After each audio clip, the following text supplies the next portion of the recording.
Hello everyone, welcome to your English class. Today we will be reading the fifth poem from the book Flamingo of 12th class. Name of the poem is A Roadside Stand and its poet is Robert Frost. Let me share the text, then we start.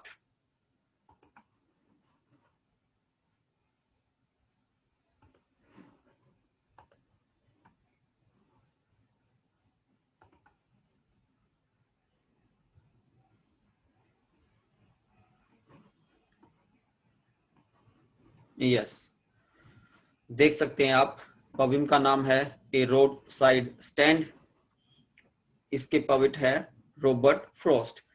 जैसा कि title पर नजर दौड़ाएं, a roadside stand, it means road के side पर, किनारे पर कुछ स्टैंड करता है। स्टैंड यहाँ पे रोड साइड स्टैंड से कवि का मीनिंग रोड के किनारे पर किसी दुकान से या ठेले से है जो अपनी कोई सामान बेच रहा है, तो उनकी क्या पोजीशन है उसको यहाँ पे कवि प्रस्तुत करता है। तो पोएम से पहले कुछ पोएट के बारे में बताया है, उसके बारे में रीड करते हैं। अबाउट द पोएट, पोएट के बारे में रॉबर्ट फ्रॉस्ट। रॉबर्ट फ्रॉस्ट इसके पोएट हैं। 1874 टू 1963 इनका लाइफ स्पैन है। इनका जन्म 1874 में और मृत्यु 1963 में हुई। Is a highly acclaimed American poet of the 20th century. ये जो रॉबर्ट फ्रॉस्ट थे, अक्लेम्ड, अक्लेम्ड का मीनिंग आप देख सकते हैं, पब्लिकली प्रेज्ड और सेलिब्रेटेड। इट मींस इनकी प्रेज जो है पब्लिकली होती थी। तो रॉबर्ट फ्रॉस्ट हैं 20वीं सदी के हाईली अक्लेम्ड अमेरिकन पोएट थे। Robert Frost wrote about characters, people and landscapes. Robert Frost ने कैरेक्टर्स के बारे में लिखा, पीपल्स जनरल लोगों के बारे में, लैंडस्केप और जैसे किसी भूभाग, किसी धरती के किसी पूरा दृश्य के बारे में लिखा, किसी पर्टिकुलर एरिया और उसके सारे फीचर उसमें कवर कर दिए। इनके बारे में रॉबर्ट फ्रॉस्ट ने लिखा है। कैरेक्टर्स, पीपल और लैंडस्केप के बारे में लिखा है। हिज पोएम्स आर कंसर्न्ड, उसकी जो कविताएं हैं वो संबंधित हैं किससे? विद ह्यूमन ट्रेजेडीज, जिसमें मानवीय दुखांत, मानव की ट्रेजेडी, जो उसके साथ कोई दुखदायी घटना घटती है उसके ऊपर, उनसे संबंधित हैं। एंड फियर, और डर से संबंधित हैं। His reaction to the complexities of life, और जीवन में जो उलझने हैं उनके प्रति भी रिएक्शन जो उन्होंने किया है वो उनकी कविताओं में झलकता है। And his ultimate acceptance of his burdens, और जो लाइफ का जो बर्डन होता है उसको उन्होंने पूरी तरीके से स्वीकार किया है। अब कुछ एक इनकी पोएम्स के नाम है। Stopping by the woods on a snowy evening, ये इनकी पोएम है। Birches, mending walls are a few of his well known poems. ये जो तीन नाम आए हैं, stopping by woods on a snowy evening, birches, mending walls, ये इनकी रॉबर्ट फ्रॉस्ट की कुछ कह सकते हैं कि बहुत अधिक प्रसिद्ध कविताएं हैं। इन द पोएम, इस कविता में a roadside stand, Frost presents the lives of poor deprived people with pitiless clarity. It means इस कविता में, जिसको हम पढ़ने जा रहे हैं, ए रोड साइड स्टैंड में फ्रॉस्ट प्रस्तुत करता है क्या? जो पुअर, डिप्राइव्ड, डिप्राइव्ड होता है वंचित, गरीब, वंचित लोगों के जीवन को प्रस्तुत करता है। विद पिटीलेस क्लैरिटी मींस जिनके ऊपर कोई दया नहीं करता, कोई बिल्कुल स्पष्ट तरीके से उनके जीवन को यहाँ पे कवि जो है प्रस्तुत करता है। With the deepest sympathy and humanity, और कवि इसमें सहानुभूति और मानवता भी दिखाता है अपनी तरफ से। बिफोर यू रीड, पढ़ने से पहले, have you ever stopped at A roadside stand, क्या आप कभी रोड साइड स्टैंड पर रुके हैं? रोड साइड स्टैंड क्या है? जैसे कोई एक रोड है, रोड से हम गुजरते हैं तो रोड के किनारे पर कोई दुकान है, जैसे पीछे मकान है और आगे वो थोड़ा शेड निकाल के बैठे होते हैं अपना सामान बेचने के लिए, तो उसको क्या बोला गया है यहाँ पे? Road side stand. क्या आप कभी ऐसे रोड साइड स्टैंड पर रुके हो? What have you observed there, और आपने वहां पे क्या ऑब्जर्व किया है?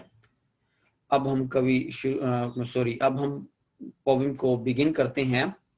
The little old house was out with a little new shed in front at the edge of the road where the traffic sped, a roadside stand that too pathetically led, it would not be fair to say, for a dole of bread, but for some of the money, the cash whose flow sports the flower of cities from sinking and withering faint। यहाँ पे हम देखते हैं कि पहला full stop का एक्सटेंजा हमारा complete होता है।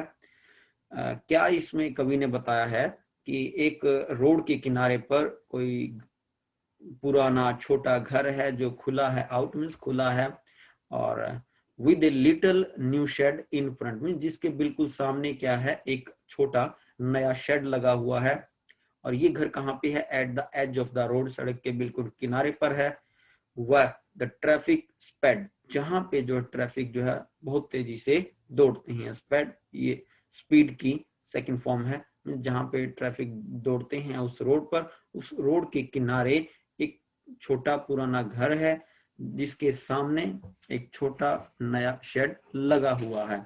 इट मीन्स ये एक ऐसी लुक दे रहा है जैसे कि हम देखते हैं दुकानें होती हैं जो रोड के किनारे पर होती हैं, कुछ मकान, कुछ तो उनका एक कमरा होता है, कमरे से बाहर वो शेड लगा लेते हैं और शेड के नीचे अपना सामान लेकर बैठते हैं, और जब घर जाते हैं सामान अपना उस कमरे में रख जाते हैं। A roadside stand that too pathetically pled, pled का मीनिंग आप देख सकते हैं, make an emotional appeal, it means जिसमें कोई किसी से प्रार्थना की जाए। तो यहाँ पे कवि ये कहता है कि जो रोड साइड स्टैंड है, जो सड़क के किनारे वो दुकान है, वो एक पैथेटिकली मीन्स एक मार्मिक ढंग से क्या करती है? प्रार्थना करती है। प्लीड का ये एक सेकंड है, मेक एन इमोशनल अपील, एक प्रार्थना वो करती है। It would not be fair means ये सही नहीं होगा, टू से कहना, फॉर ए डोल ऑफ ब्रेड, डोल मीन्स आल्म्स मीन्स कोई वो रोटी की भीख आपसे मांग रही है। इट मीन्स यदि वो कोई आपसे प्रार्थना कर रही है, इसका मतलब ये नहीं है कि वो आपसे रोटी की भीख मांग रही है, कोई वो भीख मांग रही है प्रार्थना करके। But for some of the money, वो क्या मांग रही है? कुछ धन मांग रही है। द कैश, कुछ कैश मांग रही हैं।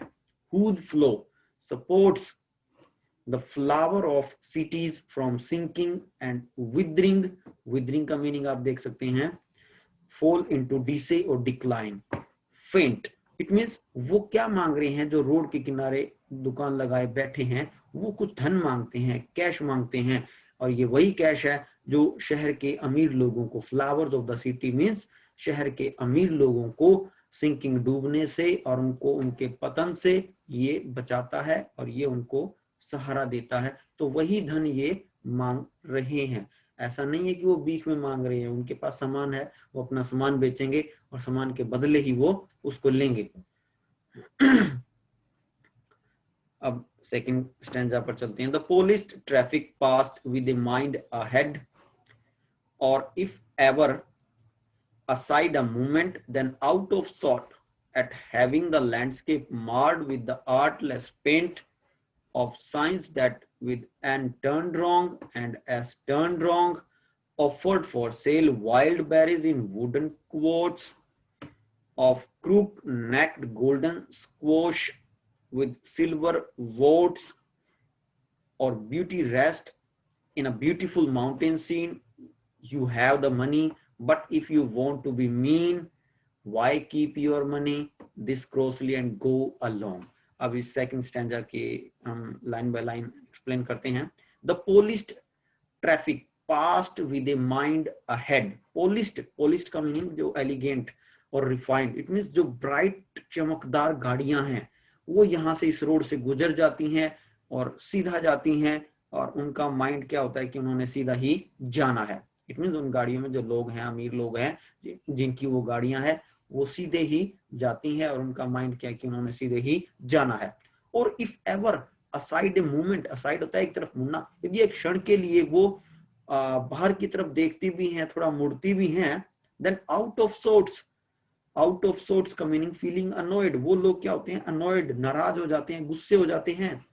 at having the landscape marred with the artless paint। वो नाराज क्यों हो जाते हैं कि जो जैसे ही वो थोड़ा मुड़ते हैं बाहर की तरफ देखते हैं तो जो लैंडस्केप जो धरती का हिस्सा है जो वो सुंदर होना चाहिए था वो खराब हो गया है। मार्ड मीन्स उसकी सुंदरता जो है नष्ट हो गई है, उसकी सुंदरता जो है कम हो गई है, बर्बाद हो गई है। विद द आर्टलेस पेंट, क्यों बर्बाद हो गई है कि एक आर्टलेस बिना किसी कला का पेंट यूज किया है। Of science that with N turn wrong and S turn wrong, और कुछ ऐसे साइन का प्रयोग किया गया है जो ये दिखाते हैं, क्या लिखा हुआ है वहां पे कि एन है वो भी गलत तरीके से, मींस एन टर्न करना है वो भी गलत है, एस टर्न करना है वो भी क्या है, गलत है। तो इट मीन्स यहाँ पे कवि ये बताना चाहता है कि यदि कभी उनको थोड़ा साइड पे वो देख भी लेते हैं तो वो नाराज हो जाते हैं। नाराज क्यों होते हैं? वो साइड पे ये सोच के देखते हैं कि हम सुंदरता देखेंगे, बट वहां पे जब रोड साइड स्टैंड को वो देखते हैं तो वो सुंदरता जो है वो सुंदर नहीं है। क्यों? क्योंकि वो उसकी सुंदरता बेकार हो गई है। वहां पे एक पेंट यूज किया है उन्होंने, दुकान वालों ने, और वो कोई आर्ट उनको नहीं पता। वो जो साइन भी लगाते हैं एंड टर्न मतलब नॉर्थ की तरफ मुड़ो, एस टर्न साउथ की तरफ मुड़ो, वो भी क्या है उनके गलत हैं। Offered for sale wild berries in wooden cupboards. Cupboards means container, हम इसको कह सकते हैं, वेसल है, कोई बर्तन है। तो वो क्या करते हैं कि लकड़ी के बर्तन में क्या रखते हैं, वाइल्ड बेरीज हैं उनके पास जो वो बेच रही हैं। और क्रुक्ड नेक्ड गोल्डन स्क्वोश। स्क्वोश ये भी एक वेजिटेबल है, इसको लौकी भी कहा जाता है। विद सिल्वर वोर्ट्स, इट मीन्स ये जो गोल्डन कलर की लौकी है इसकी जो ऊपर से गर्दन जो है कैसे एक मुड़ी हुई है और इसके ऊपर सिल्वर कलर से कुछ उभरा हुआ भाग जो है बाहर की तरफ आया हुआ है। इट मीन्स ये जो रोड साइड स्टैंड है, रोड के किनारे पर जो दुकानें हैं, यहाँ इन्होंने अपना सामान रखा हुआ है बेचने के लिए। ये कोई पैसा भीख में नहीं मांग रहे, ये चाहते हैं कि उनका भी सामान कोई खरीदे और उनको भी पैसा मिले। वो क्या कर रहे हैं, ऑफर करते हैं वाइल्ड बेरीज, बेरीज जामुन होता है, वो जामुन दे रहे हैं जो उनकी लकड़ी की बास्केट टोकरी में रखा हुआ है। और स्क्वोश एक सब्जी है, वेजिटेबल है जो गोल्डन कलर की है, जिसके ऊपर से गर्दन जो है मुड़ी हुई होती है और उसके ऊपर धब्बे भी निकले हुए होते हैं सिल्वर कलर के, बाहर उभरा हुआ भाग होता है। तो वो सब्जी और वो वाइल्ड बेरीज जो है वो ऑफर कर रहे हैं ताकि लोग उनसे लें। और beauty rest in a beautiful mountain scene. अब कवि कहता है कि सुंदरता जो है वो तो ब्यूटीफुल माउंटेन सीन में होती है। और मगर जो ये अमीर लोग हैं वो यहाँ से गुजरते हैं तो उनको ये लगता है कि इस सीन की जो सुंदरता है वो कम हो गई है, खत्म हो गई है, या कहें कि धुंधली पड़ गई है। क्यों? क्योंकि रोड साइड पे जो इन्होंने स्टैंड लोगों ने बना लिया। अब कवि कहता है यू हैव द मनी, किनको? उन गाड़ी वालों को, ट्रैफिक वालों को जो वहां से गुजर जाते हैं और काफी रिच है, सिटी के लोग हैं। यू हैव मनी, आपके पास धन है। But if you want to be mean, यदि आपने कंजूस बनना ही है, वाई कीप योर मनी, तो फिर अपना धन क्यों रखते हो एंड गो अलोंग, यहाँ से चले जाते हो। दिस क्रोसली का मतलब यहाँ पे गुस्से में थोड़ा कवि उनको कह रहा है, मींस आपने तो कंजूस ही बनना है, आप धन क्यों रखते हो एंड गो अलोंग, और यहाँ से चले जाते हो। इट मीन्स यहाँ पे हम देख सकते हैं कि सेकंड स्टैंजा में कवि ने ये बताया है कि कैसे चमकदार गाड़ियां यहाँ से निकल जाती हैं जिनका एक माइंडसेट होता है कि उन्होंने आगे जाना है। यदि वो साइड पर देख भी लेते हैं तो नाराज हो जाते हैं। क्यों? क्योंकि वहां पे उनको जो धरती की सुंदरता देखने के लिए उन्होंने नजर दौड़ाई थी, वहां वो सुंदरता धरती की नष्ट हो गई है। क्यों? क्योंकि आर्टलेस पेंट, ऐसा पेंट जिसमें कोई आर्ट नहीं है, कला नहीं है, वो यूज किया गया किनके द्वारा? रोड साइड स्टैंड के द्वारा। और जो साइन उन्होंने यूज किए हैं, एन, एन का मतलब नॉर्थ टर्न, एस मतलब साउथ टर्न, जो वो साइन भी हैं वो भी गलत तरीके से लगे हुए हैं। Offered for sale wild berries, और ये लोग क्या कर रहे हैं, अपने वुडन के कंटेनर, कोई बर्तन टोकरी में सेल के लिए क्या दे रहे हैं, ऑफर कर रहे हैं वाइल्ड बेरीज मतलब जंगली जामुन दे रहे हैं। और एक वेजिटेबल स्क्वोश जो एक वेजिटेबल लौकी है वो भी ऑफर कर रहे हैं। और वहाँ जो सीन की सुंदरता इन लोगों को ऐसे लगता है, रिच लोगों को, कि ये ब्यूटी को जो है रोड साइड स्टैंड जो है ब्यूटी को कम कर रहा है। फिर कवि इन लोगों को कहता है कि आपके पास धन है और आपने कंजूसी होना है, वाई कीप योर मनी, तो फिर आप धन क्यों रखते हैं, और गो अलोंग चले जाते हैं, उनसे थोड़ा नाराज है। अब थर्ड स्टैंजा बिगिन करते हैं। The heart to the scenery would not be my complaint so much as the trusting sorrows of what is unsaid. Here, far from the city, we make our roadside stand and ask for some money to feel in hand, to try if it will not make our being expand and give us the life of the moving pictures promise that the party in power is said to be keeping from us. तो कवि यहाँ पे third stanza में क्या कहता है देखते हैं एक बार। The heart to the scenery. अब कवि ये कहता है कि जो सुंदरता को ये रोड साइड स्टैंड के लोग जो है नुकसान पहुंचा रहे हैं, हर्ट कर रहे हैं, इसको लेके मैं कंप्लेन नहीं करता। कवि कहता है मेरी कंप्लेन किसको लेके है, so much as the trusting sorrow of what is unsaid. Means ये जो लोग इस बात को नहीं कहते, क्या नहीं कहते कि इनको दुख है, सोरो है, किस बात का, ट्रस्टिंग मींस इनको कोई विश्वास दिलाया गया था कि आपकी पोजीशन सुधार दी जाएगी, मींस वो जो ट्रस्टिंग सोरो है जिसको ये नहीं कह रहे, उसको लेके मैं कंप्लेन करता हूं। Here far from the city, यहाँ शहर से दूर, we make our roadside stand, हम जो है रोड साइड स्टैंड बनाते हैं। इट मींस कभी उन रोड साइड स्टैंड वालों के बिहाफ पे बोल रहा है। And ask for some city money to feel in hand, और कब वो क्या उम्मीद रखते हैं कि शहर का वो धन भी उनके हाथ में आए। To try if it will not make our being expend, it means यदि वो धन उनके पास आता है तो मेक आवर बीइंग एक्सपेंड, तो उनकी लाइफ भी इससे जो है अच्छी हो जाएगी जैसे कि शहर के लोगों की है। And give us the life of moving pictures promise. अब जो मूविंग पिक्चर होती है, जो चलचित्र या हम टीवी में देखते हैं, फिल्म देखते हैं, जो वो भी, उसमें भी तो लाइफ बहुत अच्छी होती है, तो वो एक अच्छी लाइफ का वचन देते हैं। तो ऐसी लाइफ इनकी भी हो सकती है यदि इनसे भी सामान ले लिया जाए, इनके पास भी वो धन आ जाए। That the party in the power is said to be keeping from us। अब जो लाइफ इनकी अच्छी हो सकती थी वो अब इनकी नहीं है, तो इसके लिए रिस्पॉन्सिबल किसको माना गया है, जो पार्टी अब पावर में है। ऐसा कहा जाता है कि वही रिस्पॉन्सिबल है, वही इसके पीछे रीजन है कि ये लोग रोड साइड स्टैंड वाले, जो एक बेटर लाइफ इनकी हो सकती थी वो इनके पास नहीं है, उससे वो बहुत दूर हैं। इसके पीछे रीजन कौन है, पार्टी जो पावर में है। तो ये थी प्रॉब्लम हाफ। नेक्स्ट हाफ हम नेक्स्ट वीडियो में रीड करेंगे, तो उम्मीद है आपको समझ में आई होगी। Thank you, good bye.